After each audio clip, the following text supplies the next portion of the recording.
Bonjour. Alors aujourd'hui, pour le cours de DH, ma question c'est, chez une personne raciste, la violence est-elle une conduite généralisée ou spécifiquement raciste, c'est-à-dire dirigée uniquement envers les personnes discriminées? Donc, aujourd'hui, je vais aborder les deux principales disciplines qui concernent mon sujet. Ensuite, chaque discipline, je vais la diviser en trois différents concepts. Ensuite, je vais expliquer pourquoi chacun de ces concepts est en relation avec ma question de recherche. Puis finalement, je vais un peu essayer de définir ces concepts comme je pourrais. Et à la fin de l'oral, je vais essayer d'émettre une petite conclusion pour un peu englober les résultats finaux que j'ai découverts à la fin de cette recherche. Alors, premièrement, avant de parler de ces disciplines-là, je vais expliquer pourquoi j'ai choisi cette question de recherche. Donc pour moi, cette question de recherche, elle était plus centrée sur la violence des personnes racistes plutôt que l'origine de ce comportement. Puis je trouve qu'aujourd'hui, de nos jours, la question du racisme, elle est beaucoup, beaucoup, beaucoup abordée. Cependant, la question de la violence de la personne raciste, elle n'est pas vraiment développée. Et surtout, est-ce que c'est une généralité ou est-ce que c'est une spécificité? Ça, j'en ai jamais vraiment entendu parler. Donc, c'est pour ça que j'ai trouvé ça intéressant d'en aborder le sujet aujourd'hui parce que c'est un peu différent de ce qu'on entend généralement sur le sujet. Donc voilà. Premièrement, j'ai opté pour la discipline de la psychologie. Pourquoi? Parce que je trouve que cette discipline est très intéressante pour comprendre le sujet. C'est-à-dire d'en évaluer le côté psychologique. Parce que c'est un peu le côté psychologique qui en régit la particularité et qui nous permet un peu de mieux comprendre ce phénomène-là. Donc, moi, j'ai soutiré trois concepts. Premièrement, les préjugés. Qu'est-ce qu'un préjugé? Un préjugé, c'est le fait de juger une personne sans avoir connaissance du caractère, du comportement de cette personne-là. C'est-à-dire, c'est un peu émettre des hypothèses sur une personne sans nécessairement la connaître. Pourquoi est-ce que ce concept-là, il est important pour mon sujet, pour le sujet que j'aborde aujourd'hui? Parce que je trouve que les préjugés, c'est un peu la source de cette question-là. C'est un peu la source du racisme. Parce que, à la base, le racisme, c'est quoi? C'est juger des personnes. Puis c'est un peu ça, les préjugés.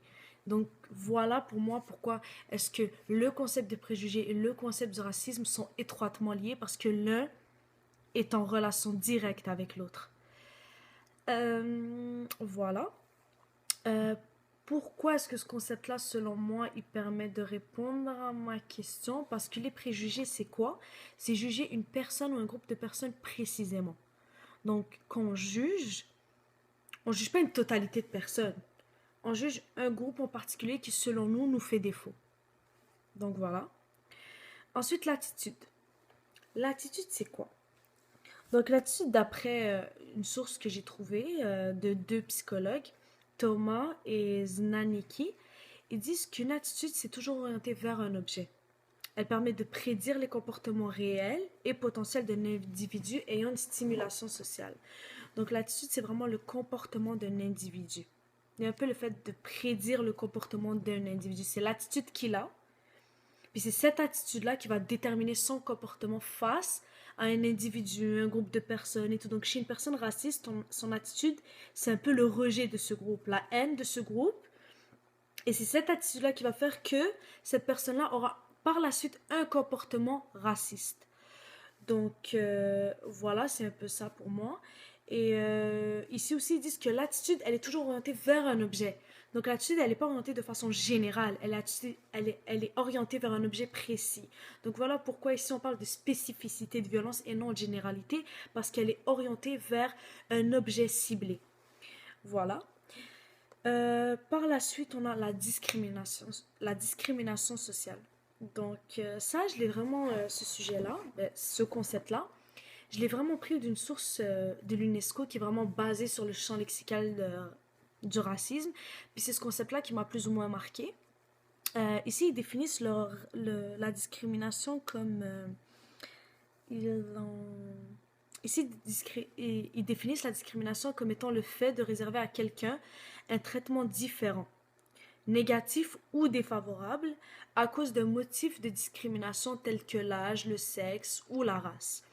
Donc, la discrimination raciale, c'est exactement le même concept que la discrimination. En fait, c'est la même chose. Cependant, ici, le motif de la discrimination, c'est la race. Donc, voilà. Pourquoi est-ce que ce concept-là est en relation avec notre question? Exactement parce qu'il en aborde le thème principal, parce qu'en fait, le racisme, c'est une discrimination raciale. C'est en fait c'est en fait sa définition, mais en d'autres mots. Donc voilà. La discrimination raciale, c'est vraiment le fait de réserver un traitement différent, donc à un groupe de personnes. Donc encore là, on parle de groupe de personnes. Encore là, on parle de traitement, de distinction entre certaines personnes ou certains groupes. Donc encore là, c'est une distinction entre certaines personnes ou certains groupes. Donc, on a encore un groupe de personnes ciblées. Donc voilà. Euh, donc, c'est un peu ça pour ma discipline psychologique. Donc, c'est vraiment le fait que psychologiquement, moi, je trouve que ces trois concepts étaient les plus importants, qu'ils étaient en relation avec cette question-là, puis j'ai trouvé que c'était important d'en aborder les attraits principaux. Euh, Maintenant, la deuxième discipline que j'ai choisie, c'est la discipline sociologique. Pourquoi j'ai choisi la discipline sociologique? Parce que d'après moi, c'est une discipline très importante. Pourquoi? Parce que la société elle a un grand rôle et elle a une grande influence dans le phénomène du racisme. Donc, j'ai trouvé que c'était important d'en parler. Donc, j'ai abordé trois grands concepts aussi dans la discipline sociologique. C'est premièrement la catégorisation sociale. La catégorisation sociale. La catégorisation sociale, c'est quoi? C'est vraiment le fait de catégoriser une personne dans un groupe.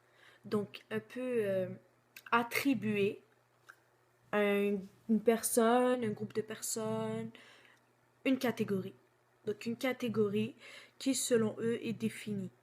Donc, donc c'est vraiment ça. C'est en fait une classification de chaque individu dans une catégorie selon plusieurs éléments qui les distinguent. Donc, c'est le fait d'émettre une distinction entre des individus et d'ensuite les classer selon les distinctions qui les rassemblent. Les distinctions qui les divisent, mais les points communs qui les rassemblent. Donc voilà, on va dire la race, mais c'est le fait d'émettre les personnes plus bronzées de peau, ou plus claires, ou plus foncées, ou plus dans des catégories différentes.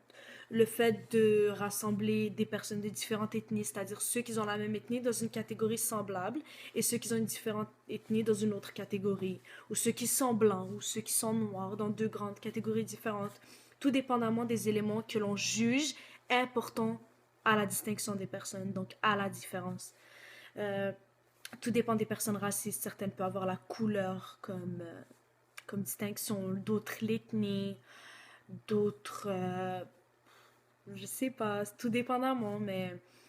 Donc c'est ça, c'est vraiment le fait que l'élément qui dérange, l'élément qu'on juge distinct, est synonyme à cette classification et un peu la cause de cette classification dans différentes catégories.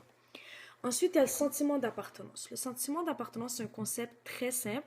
C'est le fait de se sentir appartenir à un groupe précis et qu'on se sent un peu assimilé à ce groupe. On se sent un peu à notre place dans ce groupe-là. Cependant, il faut vraiment faire attention. Sentiment d'appartenance, c'est un peu un concept particulier parce que tout est relatif. Une personne peut avoir un sentiment d'appartenance très normal, alors qu'une autre personne peut avoir un sentiment d'appartenance très élevé. Et c'est ce sentiment d'appartenance-là très élevé qui peut parfois l'influencer sur le respect ou sur le jugement qu'elle a par rapport aux autres personnes. Donc, pourquoi est-ce que ce concept-là est important dans notre recherche? Parce que généralement, ce concept d'appartenance, parfois, il peut se transformer en idéalisation de son groupe, de son nom de groupe. Et c'est cette idéalisation qui fait qu'elle rejette d'autres groupes, qui fait qu'elle rejette d'autres personnes qui ne correspondent pas à cette idéalisation et qui vient donc instaurer un climat de haine face à d'autres groupes. Et c'est là que naît le racisme. Donc tout est relatif face au sentiment d'appartenance d'une personne par rapport à son groupe. Et finalement, l'environnement social. Donc l'environnement social, une brève définition selon Statistique Canada, c'est l'environnement social, c'est dans lequel les individus et les collectivités évoluent et influencent leur santé physique, mentale et psychosociale. Donc c'est vraiment où l'individu se développe et où il évolue.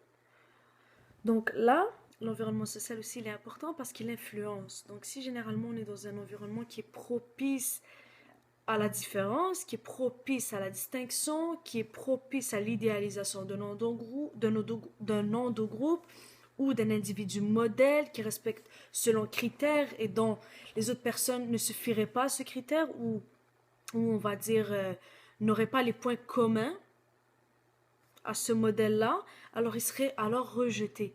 Donc voilà pourquoi l'environnement social il est important parce que c'est l'environnement social qui, comme agent socialisateur, va un peu influencer les façons de penser de ces individus-là qui développent un côté plus ou moins raciste. Donc pour conclure, moi je trouve que les deux principales disciplines qui sont vraiment importantes face au développement de ce sujet-là, c'était vraiment le côté psychologique et le côté sociologique. Alors, après les trois thèmes qu'on a développés, les systèmes qu'on a développés, trois dans chaque, dans chaque discipline, j'ai trouvé que finalement la conclusion, c'est que la réponse à cette question, la réponse à la question de chez une personne raciste, la violence est-elle une conduite généralisée ou spécifiquement raciste? La réponse finale est que chez ces personnes racistes, la violence est une conduite spécifique parce qu'elle est uniquement destinée à un individu précis ou à un groupe précis. Merci.